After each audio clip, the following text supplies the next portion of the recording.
Okay, so guys, starting again. I know that I said that we were currently on track to have all new material done prior to spring break.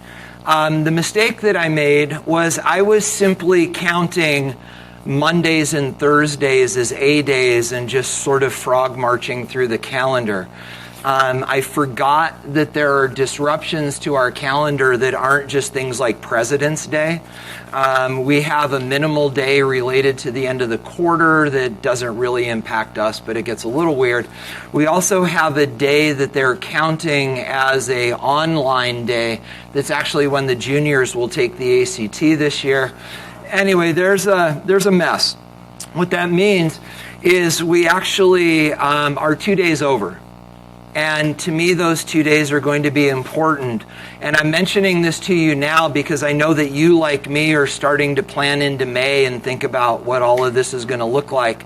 Guys, I think what we're going to do is I will be asking you to give me a couple Wednesdays. Simply to watch a screencast. I will very strategically pick the days that we will be screencasting on Wednesday.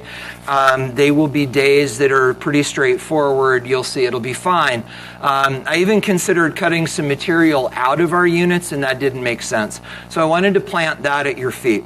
The other things that we need to talk about moving forward are, guys, I know it's 4 weeks away, but by the end of February, you need to commit to taking your AP test by putting some money on the line.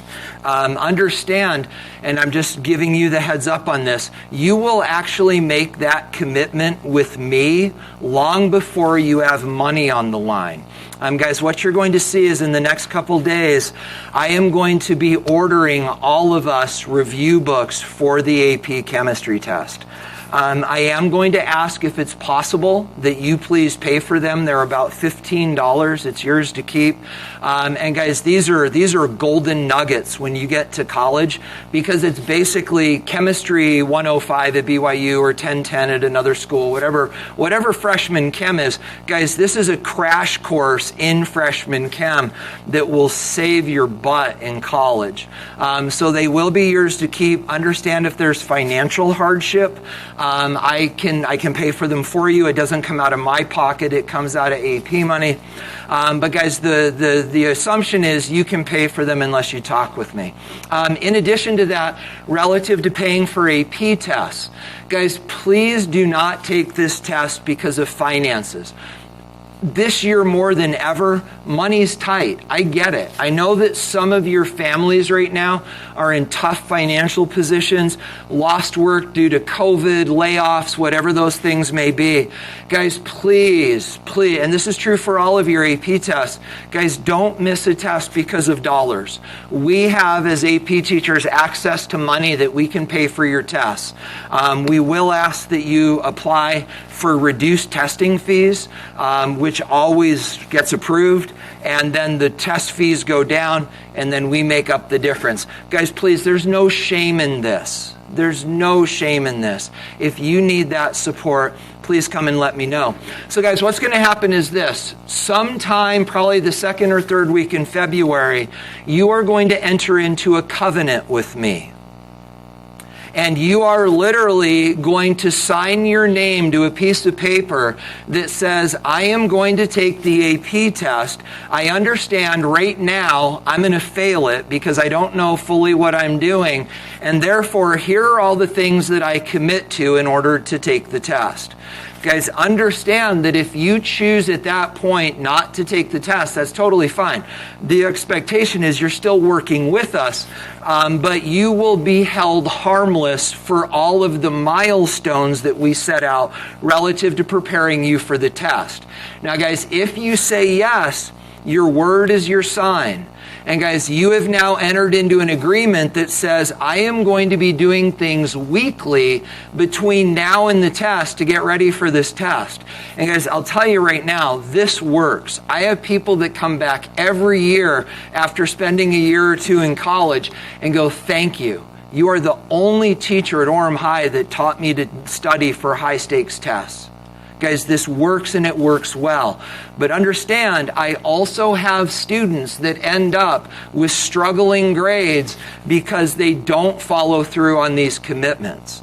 So guys, understand that if you enter into this agreement, and I pray that every single one of you does, you are committing to a long-term, regular progression of studying. And you guys are people of your word. I know you won't cheat. And consequently, if you're not hitting these milestones, there's no making it up. Because guys, understand the thing that we've got is time, and cramming doesn't work. So there are weekly milestones, and making those up doesn't make any sense because now what you're doing is cramming.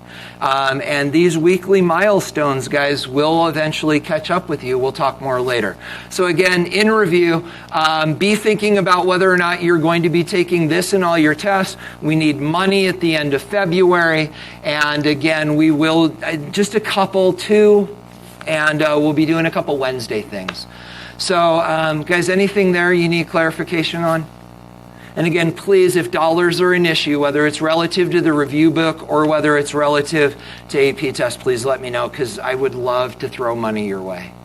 You guys good? Okay. So guys, today what we're going to do is we are going to start the first of a multi-day journey talking about reaction rates and rate expressions.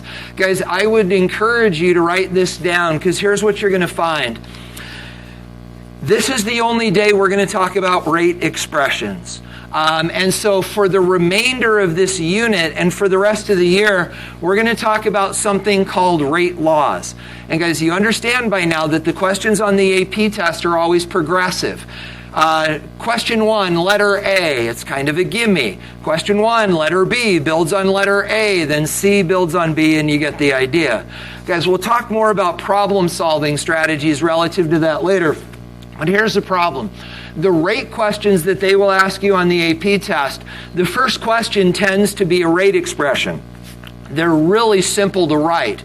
But the problem is that a lot of students, not just mine, but across the country, the majority of students that get this wrong, the reason they get it wrong is because they write a rate law rather than a rate expression.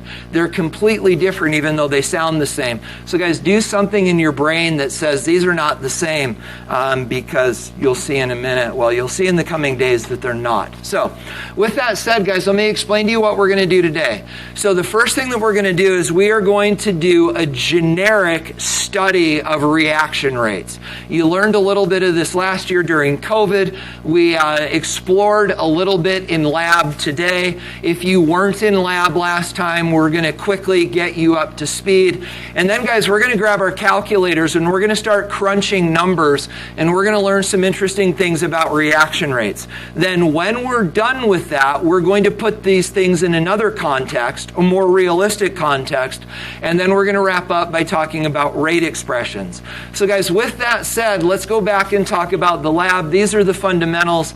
I doubt if you need to write these down. But guys, what we're doing today is we're entering into a unit about rate kinetics. Now guys, you understand that kinetics means motion, and when we talk about chemical kinetics, that is the motion of reactions and things like that. Well, guys, this then brings us to reaction rates. And when we talk about reaction rates, you guys understand these. Fundamentally, what are the factors that influence reaction rate? Guys, write them in your notes. Before I give them to you, write them in your notes and leave a space. Please put catalyst last. What are the 4 factors, catalyst last, that influences the rate of a reaction?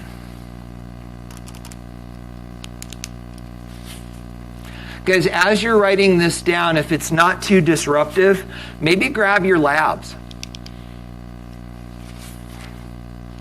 Or maybe you remember your results well enough that you can just reflect on them as we go. Because what I want to do is I want to lay out for you the 3 things that affect the rate of a reaction. Each one of these will be followed by the question, why? We're going to talk about the whys all at once. So guys, in no particular order, these are the 3 things, catalysts will be 4, that affect the rate of a reaction. So we've got concentration. Why? We've got temperature. Why? We've got physical state. And guys, understand this is the word that we use in this context to talk about surface area. You're going to find out that surface area is not the only physical state thing that influences the rates of reactions. We'll talk more when we do catalysts. But guys, understand this is a broader umbrella that includes surface area. But again, guys, the question is why? So, guys, there's one answer to all of these whys. Concentration, temperature, and physical state, surface area. Why do those make reactions go faster? What's the big collect-all answer? Say it again. But not just more collisions, because you can hit a lot, not hard enough. There's another word we need there. More effective collisions.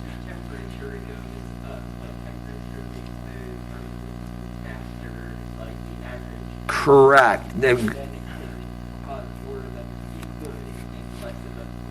But let's not use the word good and bad. Let's say effective. So guys, that's the broad overarching idea that each one of these things has the ability to make the collisions more often effective. Not more effective. Either they are or they aren't. And guys, you got to understand that. There's a limit. If it gets over the hump, it doesn't matter if it gets over the hump barely or gets over the hump by like 1,000 joules. It doesn't matter. You can't be more effective in the same way you can't be more spontaneous. And we are going to tie rate to spontaneity later in the unit. But guys, it's simply a question of effective collisions. So now, guys, let's talk about what makes collisions effective. And remember, it's about frequency and magnitude. So now, guys, you've got to tie these together. So, guys, looking at your data, or maybe you just remember your data from the lab, I pray that you guys change the concentration by adding less water. I pray that you change the surface area by grinding up your Alka-Seltzer tablet, and then most of you probably also then heated the acid, right? Which one gave you the most bang for the buck? Which one speeded up the reaction the most? Temperature. Was that true for all of you? Guys, why? Why does temperature cause... Go ahead, Chandler.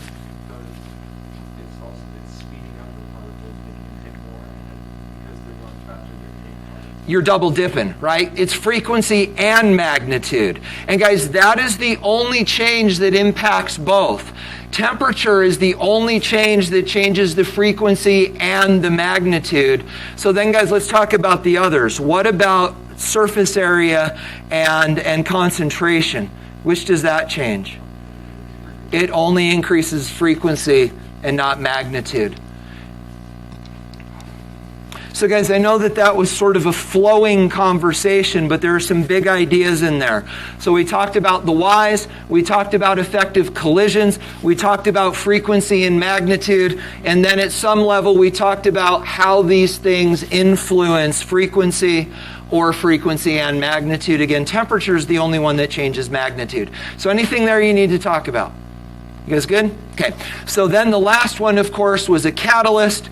And guys, let's define it right now, and then we're going to spend an entire day and talk about it later. So guys, catalysts are defined as spectators.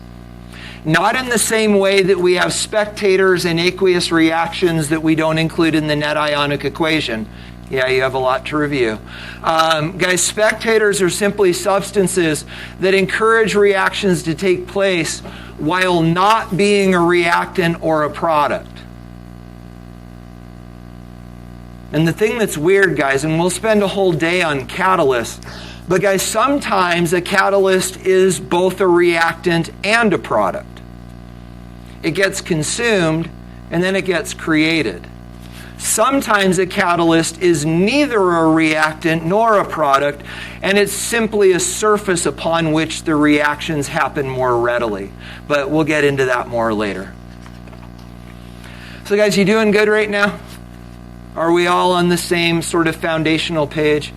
Braden, you were obviously gone last time, so you missed the lab. Are you remembering this from last year? You guys are doing okay? Kaylee, are you good? You guys all okay? All right. So guys, here then is what we're going to do for the rest of the day. We're going to focus on concentration.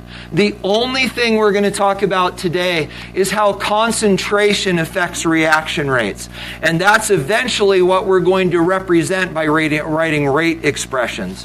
But guys, before we can get into this, let me grab my writing utensils. Guys, before we get into this, what we need to do is we need to actually define what rate is.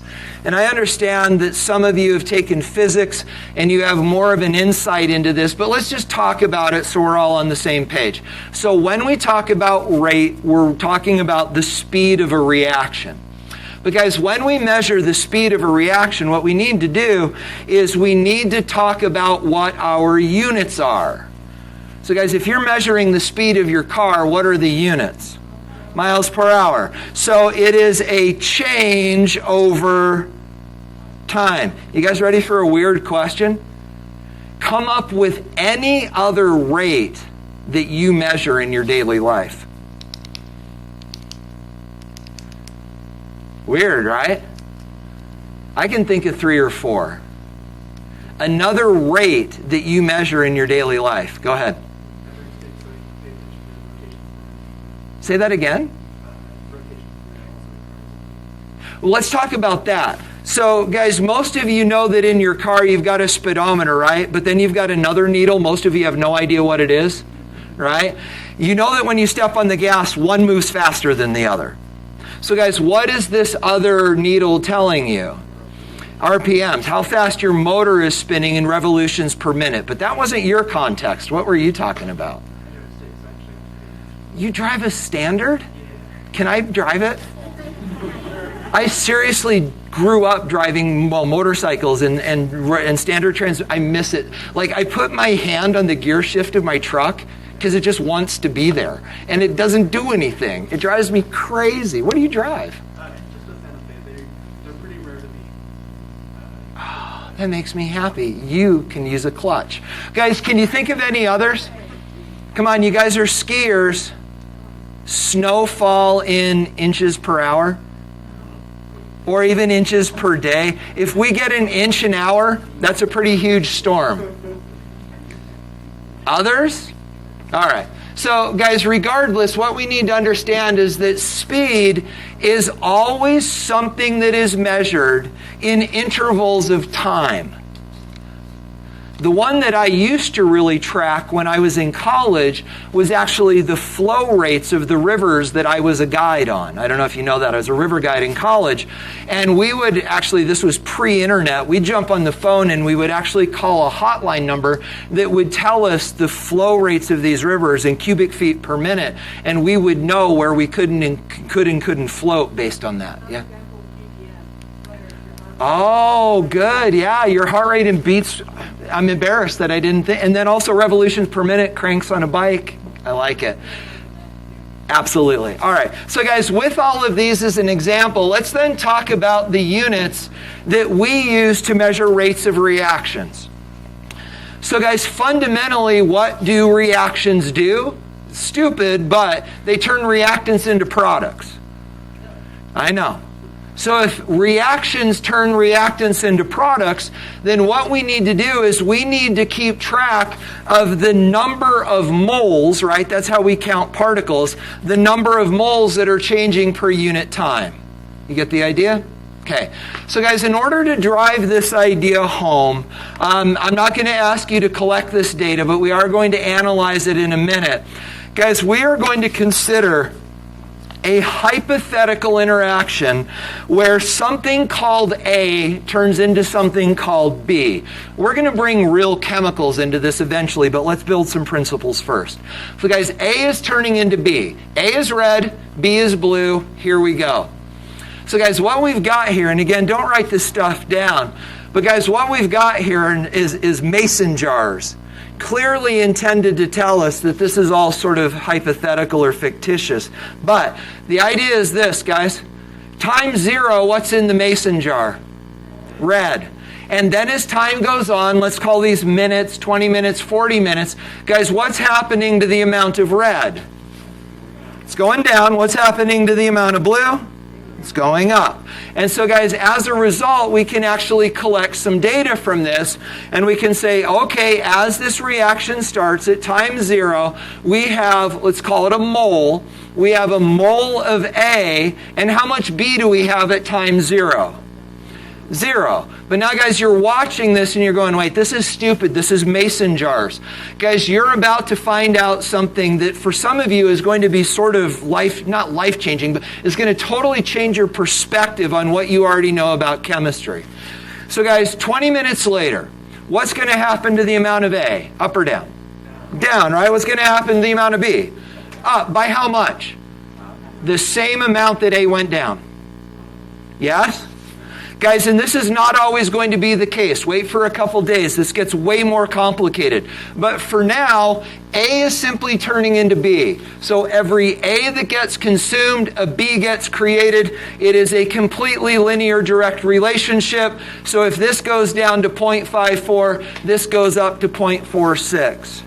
Get the idea? Okay. So guys, how much did A go down? By 0.46. Right? You get the idea? Okay. So now guys, 20 minutes later, how much A are we going to have? Well, if it goes down by another 0.46, that would leave us with 0.08. But guys, that's not what happens. In the next 20 minutes, it does go down. But it goes down by less. But we can do the math. How much B do we now have? 0.7. So guys, that relationship persists. The question is this. Why did we lose more A, make more B? Why did we lose more A in the first 20 minutes than the second 20 minutes? Go ahead, Braden.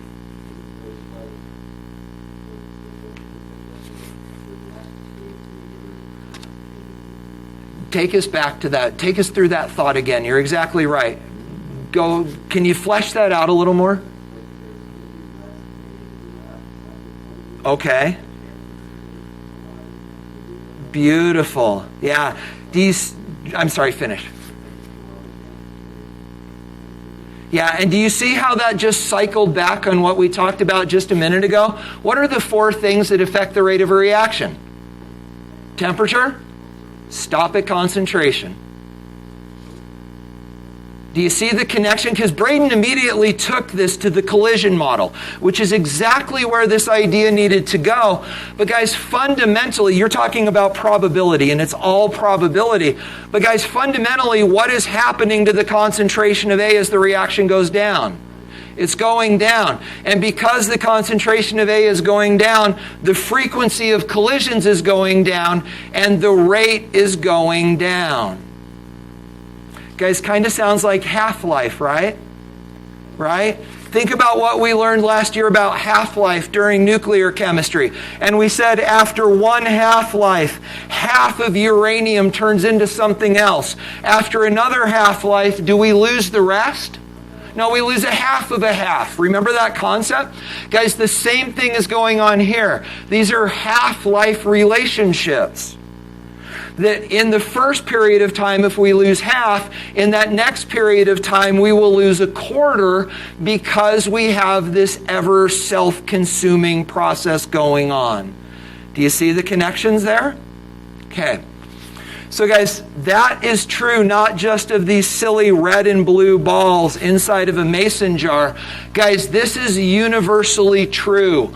All reactions are always slowing down. Do you need to write that in your notes? All reactions are always slowing down. But guys, please finish the sentence because.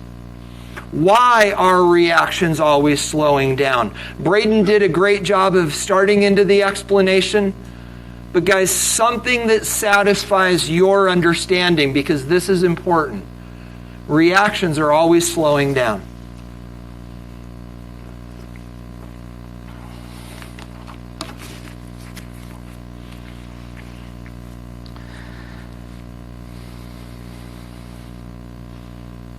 Anyone want to talk about why? Anyone come up with a sentence that's just dying to be shared? Go ahead, Tim. Because there will be less of the reactant It's amazingly redundant and wonderful all at the same time. Yeah, that's exactly the idea. There's less of the reactant to be reacted with. You guys satisfied on the idea? Okay, so let me now pull out of this a little bit and guys show you more data. And we're going to analyze a little bit, and then we're going to do some math with this in just a moment. So guys, rather than just going at times 0, 20, and 40, this is actually more like what this data might look like if we allowed this simple process to work. And guys, I understand that for you, A turning into B is nonsensical. But you're going to find out that there are a lot of reactions that do this. Do you remember when you learned about molecularity and reaction mechanisms in your reading? Guys, this is a unimolecular process. We're going to talk more about that later. But for now, if you're looking at this just going, wait, this is stupid. This is red and blue balls. Guys, this isn't. So this is what unimolecular processes do. Let me give you a minute to sort of engage in this.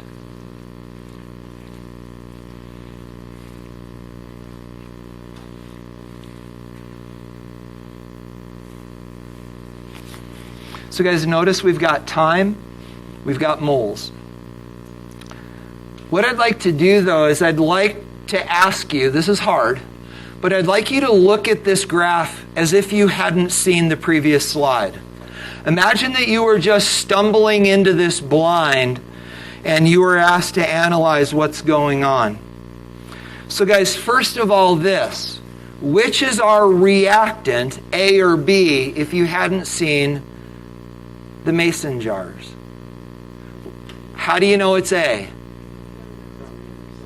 Because you have some, right? So guys, when we start reactions, the thing that we start with, regardless of the side of the reaction that it's on, that's our reactant, and then the thing that we start without any is our product. Now guys, as you allow your eye to follow these curves, what do you notice about the amount of A that's going away and the amount of B that's being created? They're equal. Same rate. And guys, this is important. The rate of creation of one is equal to the rate of consumption of the other. That's not always true. But guys, in this case, these rates are equal, and that tells us things we'll talk about later. But then guys, I'd like to do this.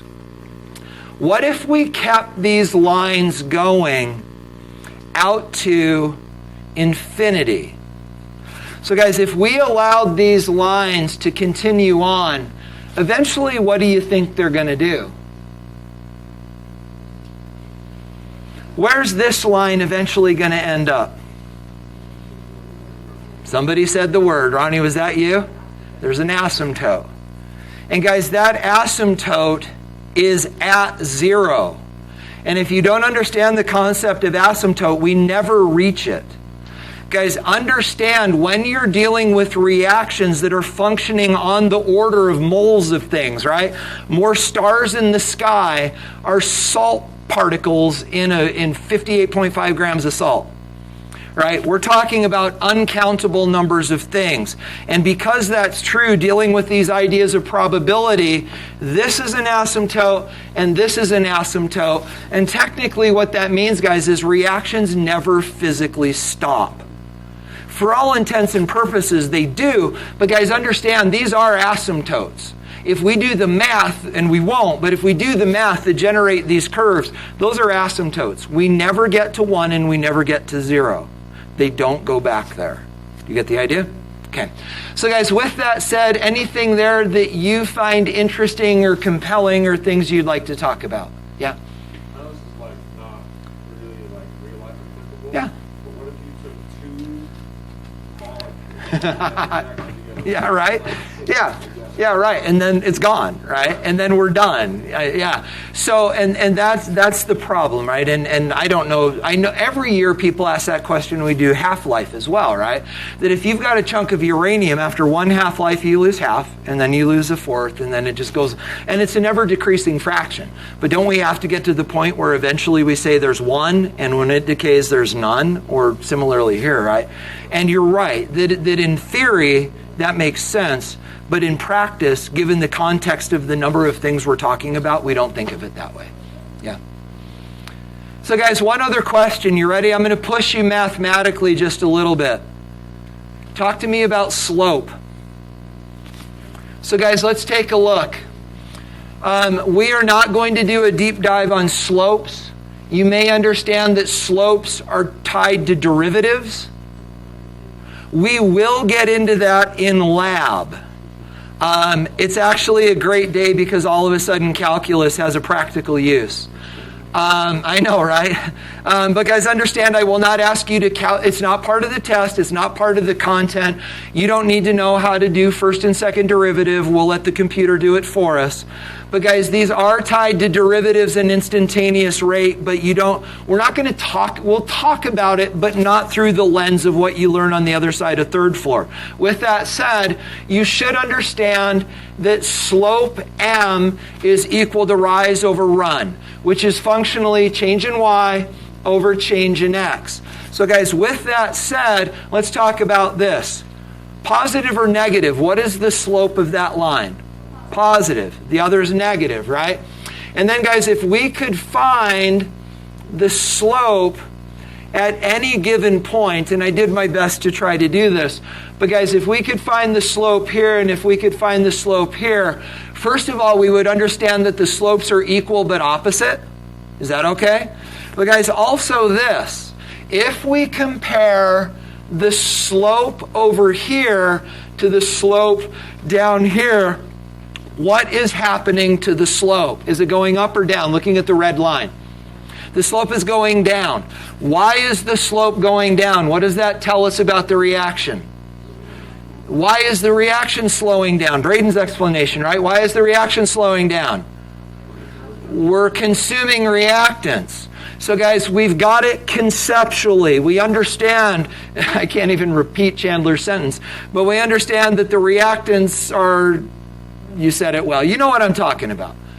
But guys, now we've got some evidence of it because we see that the slope is decreasing. But now guys, let's lend some units to slope. So you don't need to do this yet, but this is change in Y over change in X. But guys, what are our units for Y? Moles. What are our units for X? See it? We established earlier that our units for rate are always in relation to time, and we said, and you chuckled, but we said that reactions turn reactants into products, and we measure amounts in moles. So the slope of these lines is actually the rate of the reaction at any particular instant. Do you get the idea? Okay. Now guys, with that said, what we're going to do is we're going to take this idea and we are not going to talk about instantaneous rates. We're going to talk about average rates. Again, your calculus ears are itching. We're not going to get into instantaneous rates. But guys, what we are going to do is this. And if you don't think you can keep track of this, please write it down. When we measure rates of reactions, we're going to do it like this. Rate will be equal to the change in number of moles of B divided by the change in time.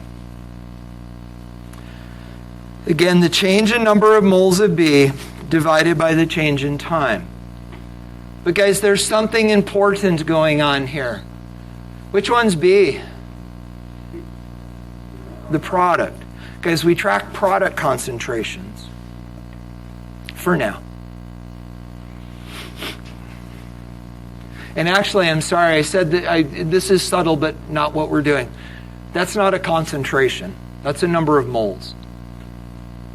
That's counting. You guys okay? You good? Okay. So guys, with that said then, what I'm going to ask you to do is this, and this is part of the reason that I collapsed your rows. Guys, we're gonna grab your calculators. We're going to run some numbers. So guys, let's do this. What I want you to do is I want you to calculate rates over time, but here's what we're going to do. We're going to split the room in half this way.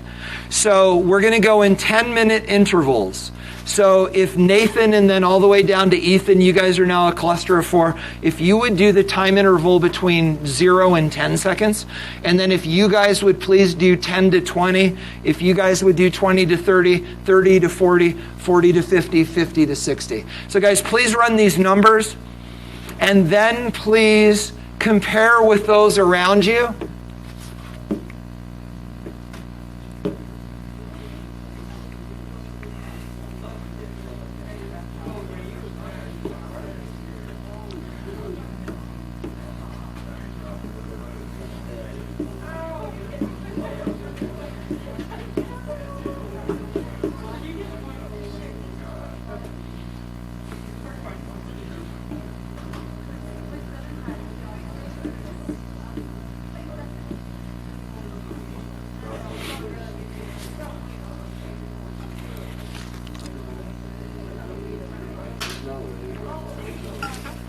So guys, first of all, this.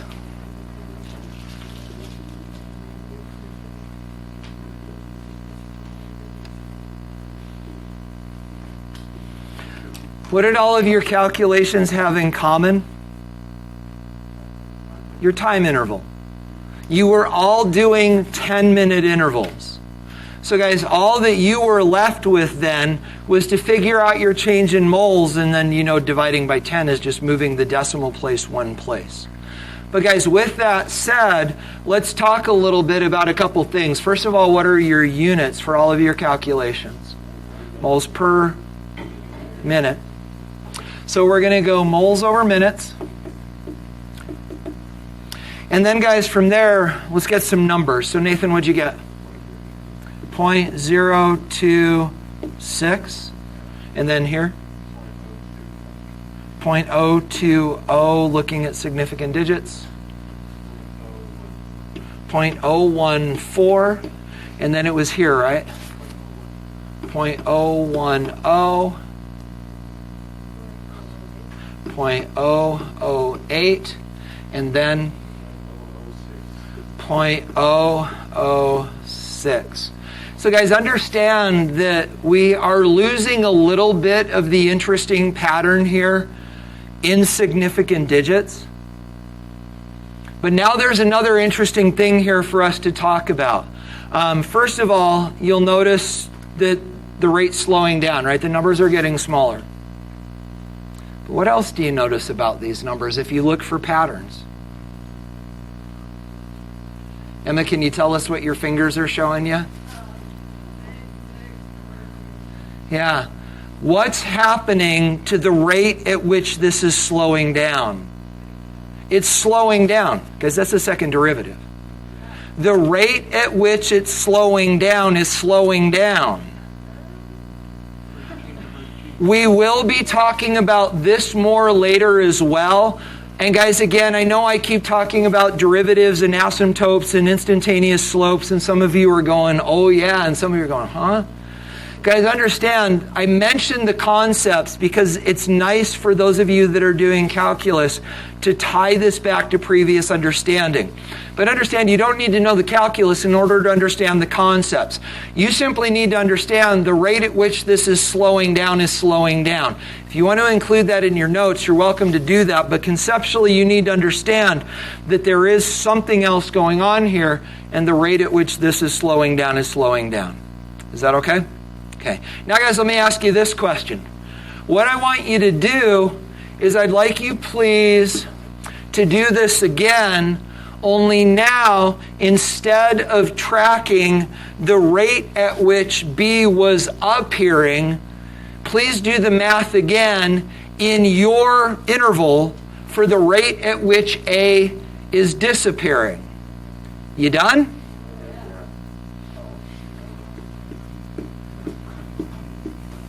Now we're done. Guys, this is another important idea. That the rates in this case are simply inverses. But understand that when we're looking at rates relative to reactants, those numbers have got to be negative because we are losing reactant. Does that sit okay? Okay. So, guys, we've established some really interesting principles here relative to reaction rates. But now it's time to take this idea and we need to make this more, for lack of a better term, real world. So guys, the idea is this. When we measure reaction rates. We do, in fact, measure these reaction rates per unit time. But guys, up until now, we've looked at moles per minute. And this is problematic for two reasons. Let's talk about the time interval first. Guys, how many times in lab have you done a reaction that took a minute? Minutes are nonsensical units for measuring reaction rates. Seconds and even milli and microseconds are more appropriate units. So guys, we will typically use seconds. But guys, moles is also not an appropriate unit to measure reaction rate. So what did you pick up? What did you pick up in your reading? Guys, we do not use moles per second. We use molarity per second. Talk us through the difference. Well, maybe. I mean, if you have 1 mole in 1 liter, you have 1 molar. So guys, why is molarity a more useful unit? Stop there. You see the connection, guys? Here's the deal. You could have, and remember Braden's idea, guys, that this comes back to the likelihood of collisions. And you could have 1,000 moles of reactant. But if it's in a beaker as big as this room, the reaction's not going anywhere because they're all spread out. So guys, it's not a function of amount. It is a function of how compact, the likelihood of them colliding. And that is not an amount issue. That is a molarity issue. It's a concentration issue. So we need to be thinking in units of concentration. Now, guys, there's another reason that we don't do moles. Guys, what fundamentally is a mole? A counting group. So if we want to measure moles, we've literally got to figure out a way to count the particles. And that gets us nowhere. But we can measure molarity directly. And now you're going, wait, how does that work? So if molarity is moles divided by liters, and we've just established that we can't measure moles, then how can we measure molarity? And guys, I usually ask this as a question, and the room lights up because all my students know the answer, but this year you don't because of the labs that we've missed. So let's talk about it. How do you measure the concentration of a solution? And there's actually 3 ways that we either would have or will do this. One of these is by conductivity. Pass a current through something. If it's an electrolytic solution, it conducts electricity. The more stuff that's dissolved in there, the more conductive it is, and we can easily convert that to molarity by calibrating our device. Guys, the other way that we can do it is by shining light through the solution. I'm going to try to work this into A3. I don't know if I can, but it's called Beer's Law. If you shine a light through a solution, the light actually scatters and is reflected.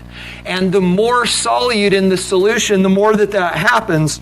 And guys, we have these little meters that literally shines light through a solution with a fixed path length, and we can measure molarity by shining light through solutions. That one I hope we can do.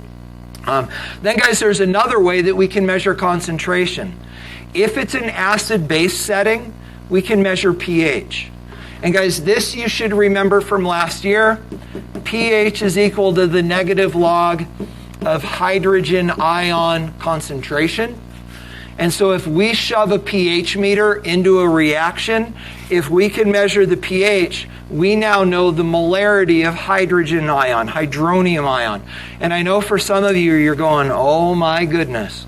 Guys, we will spend time and talk more about this in the next unit. I'm not assuming that you understand this.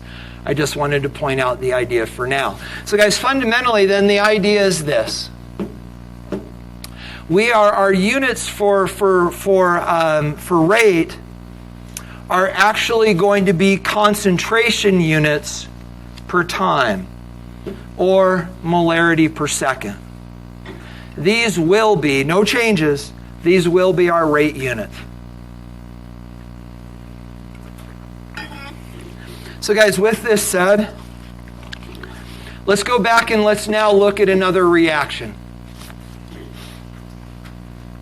So guys, we're now going to look at the reaction between a solution called butyl chloride. And butyl chloride reacts with water through this process. So guys, let's talk. What's this? How do you know it's butyl chloride? Because it's not water, right? It says that this reacts with water, because you got to get accustomed to these ideas of picking reactions apart. So this is our butyl chloride. Chlorine might be a dead giveaway, but this is butyl chloride. This is water. Then guys, over here, you know that dude, hydrochloric acid. And then guys, this might be a stretch, but we should talk about it. What does the OH make that substance? We'll talk more. If it was OH bonded to a metal like sodium, it would be a base. When you have OH bonded to carbons, it's an alcohol. This is actually what is called butyl alcohol or butanol. What's that? Beers.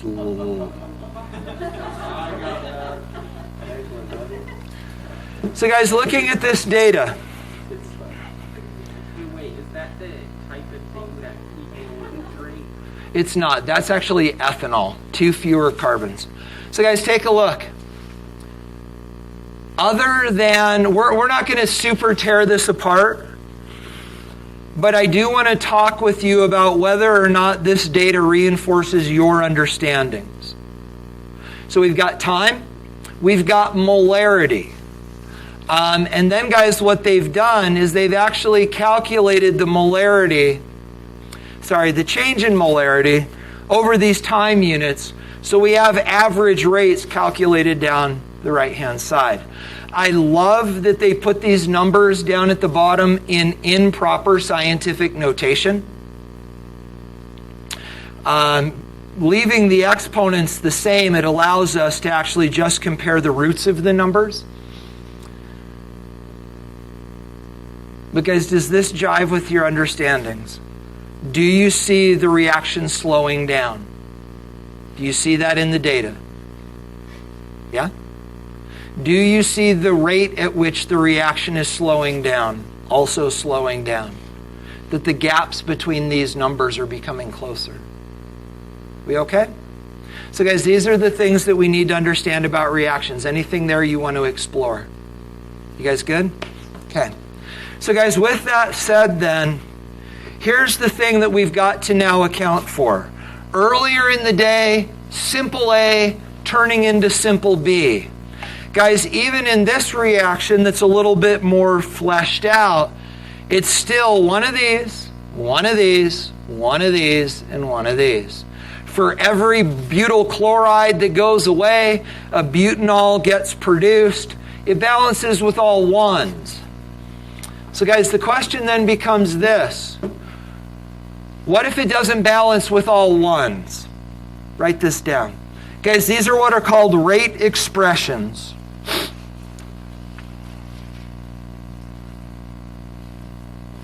Again, do not confuse these with rate laws.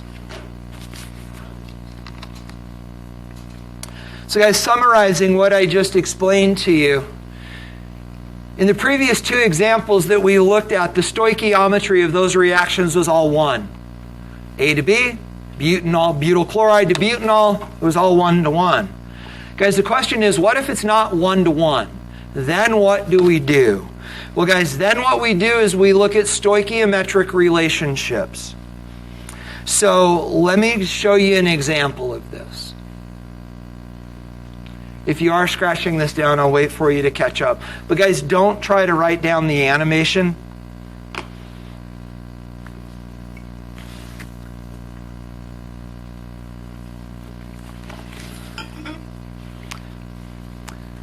So guys, in order to bring this home, what I'd like to do is come back to our simple A turning into B. But what I'd like to do is I'd like to complicate things a bit. So now it's not A turning into B, it's A turning into 2B. So you might imagine that A is something maybe diatomic that breaks apart into its two pieces. But guys, how then does the stoichiometry of this work? So guys, for every A that we get rid of, how many B's do we make? 2. So guys, maybe think about it like this. If this horizontal line represents equal amounts of both, guys, if we lose an A, how many B's do we make? 2. Yeah, do you see what I'm doing? So if I lose another B, A, I make 2 more B's. And if I lose another A, I make 2 more B's. But guys, what we need to do with this is we need to be able to write an equation that represents this relationship. Now guys, I know that this seems silly and you guys, have good math chops. But in an equation, we have an equal sign. And what does that equal sign mean? The things on both sides are the same. And guys, right now they're not. Blue is shorter than red, and blue is going in the wrong direction.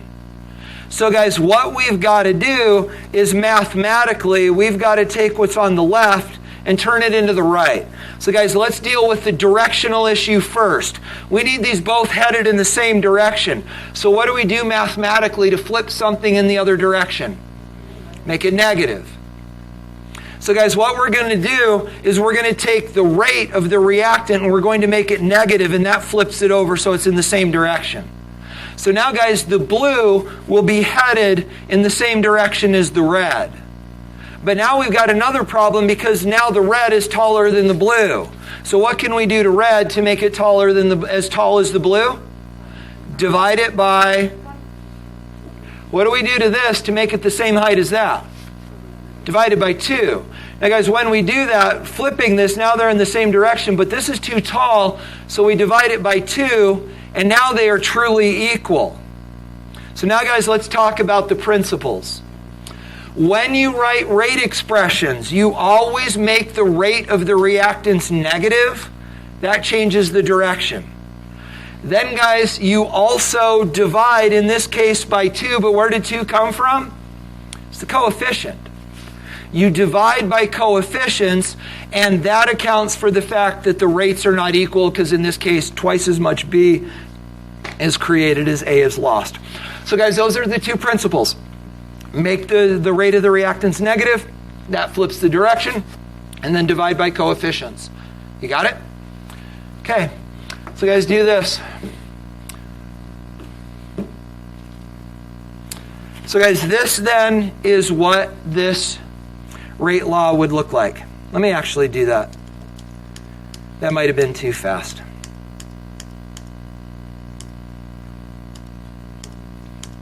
Okay, so here we go. So guys, this may be worth scratching down, up to you, but you need the principle. So guys, what we're going to do now is we are going to write the rates for these reactions.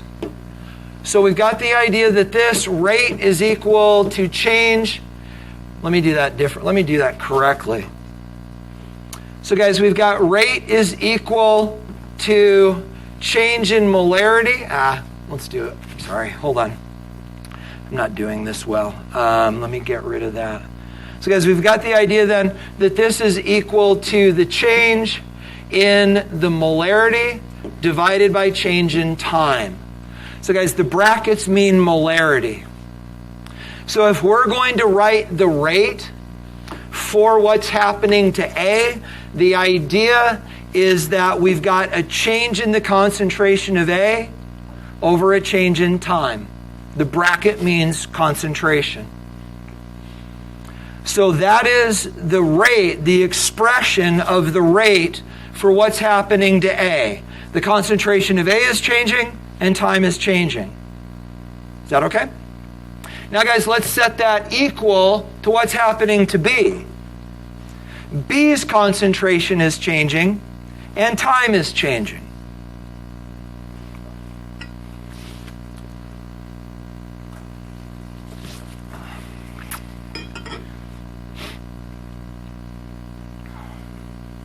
But guys, they aren't equal, are they? What do we have to do in order to make these equal? Well, what's happening to the concentration of A? Is it going up or down? How do you know A is going down? Because it's a reactant. So guys, A is headed in a negative direction. What about B? It's headed in a positive direction. So how do we fix that? Well, what we're going to do is we're going to make the change in A negative. Just like we said up there in my little animation, we always make the rate portion for the reactant negative because that flips it over, understanding that reactants are being consumed. Then guys, relative to B, we've already established that B has a 2 in front of it because for every A we get 2 B's. So what do we do with the 2? We divide by it, which functionally just puts it in the denominator of the expression. You just wrote the rate expression for this fictitious process. Yeah?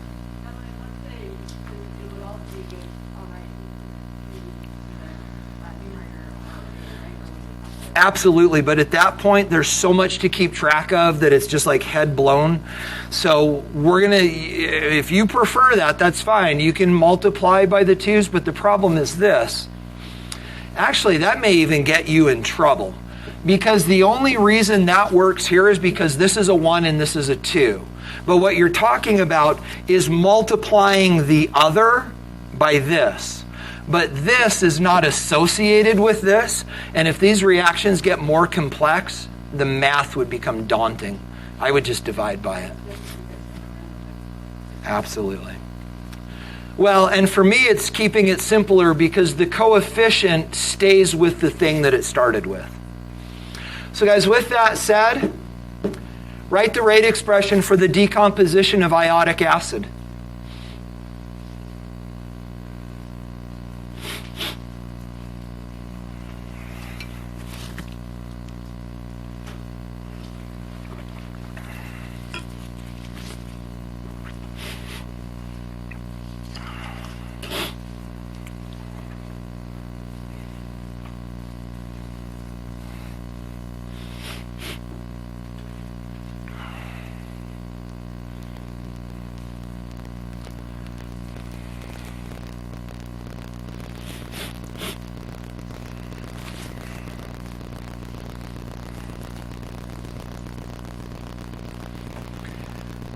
Again, guys, and I know that you don't have context for this, but let me just, again, try to plant this flag in your brain. You're sitting down to the AP test. You're sitting down to our unit test. And the first question says, what's the rate expression for this reaction? This is what we're talking about. We're going to be writing rate laws in a couple days. They're different.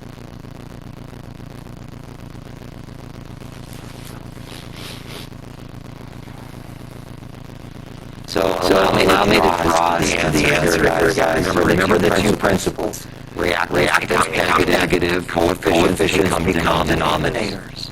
So guys, with that said, yeah. So we have iodic acid. It is decomposing. So it's breaking the concentration is going down. To make that equal with things that we know are coming, we're going to make that negative or positive. Then guys, divided by 2 because we've established that that's what we do with these coefficients. Then guys, we've got our products. One product is H2. It is a product that's being produced, so we don't need to flip it. And its coefficient is 1. And then we've got a third component, our other product. And Ronnie, maybe this is the time to talk about why I would shy away from your idea. Because in order for this to work, you'd have to multiply both of these by 2. And after a while, that would just be like, holy smokes. Yeah? Say that again? Like this and this? But what if there were a 3 there? You see what I'm saying? I know you guys, I don't think you're looking for shortcuts. I think you're looking for patterns. But guys, don't overcomplicate this. Go ahead.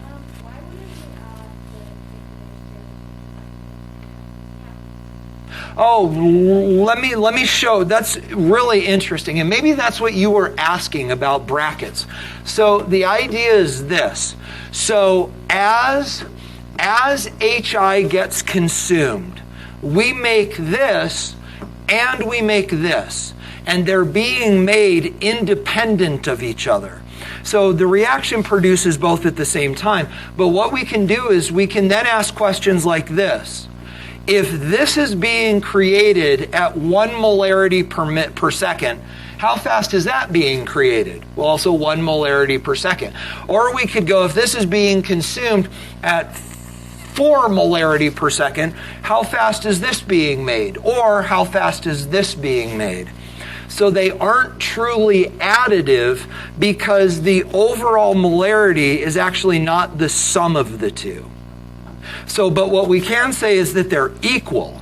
So the rate at which this is being made is equal to the rate at which this is being made. It's not that the rate of these two added together is equal to the rate that this is being consumed. See the difference? Okay.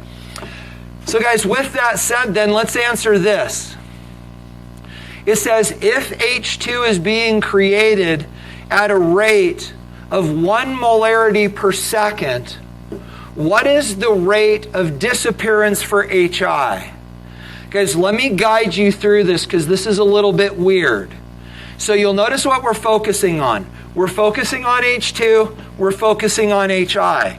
So what about I2? Doesn't matter. You can ignore this. You don't need it. So then the question becomes this. How do we plug in this data? Well, guys, you'll notice that we've got molarity per second, and that is the rate that H2 is being created. So, guys, that's functionally all of this. In the denominator, we know that this is changing at 1.0 molarity per second. So this is replaced with that. But now the question is, what is our x? And guys, the answer is, this is our x. We want to know the rate of disappearance of this, and rate is change in concentration over change in time. So what we do is this. Negative x over 2 is equal to this. Do you see that? Because this trips people up. So guys, we are taking this, which is the expression for rate, and replacing it with x. So we get negative x over 2 is equal to this. And then when we solve that for x, x is equal to negative 2.0 molarity per second. So guys, what does the negative tell us? It's being consumed. And then guys, the rate at which it's being consumed is 2 molarity units per second, which makes sense because it's a 2-to-1 ratio. Do you see how all that fits together? Okay. So guys, with that said, here's your homework.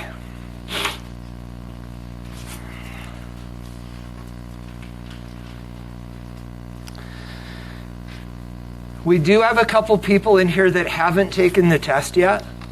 If that's the case for you, please come and talk with me and make arrangements today. I'd like to get these tests back to you quickly, but we need to have them done before I can. So if you haven't, hold on, Spencer. Hold on, buddy. Hold on. So guys, if you need to talk with me about that, please do. And then guys, we will take a look at this on Monday and we'll move on from there. We do have a couple minutes left before the end of the day. We're going to go at break, come back, and guys, be ready for lab when we're all done.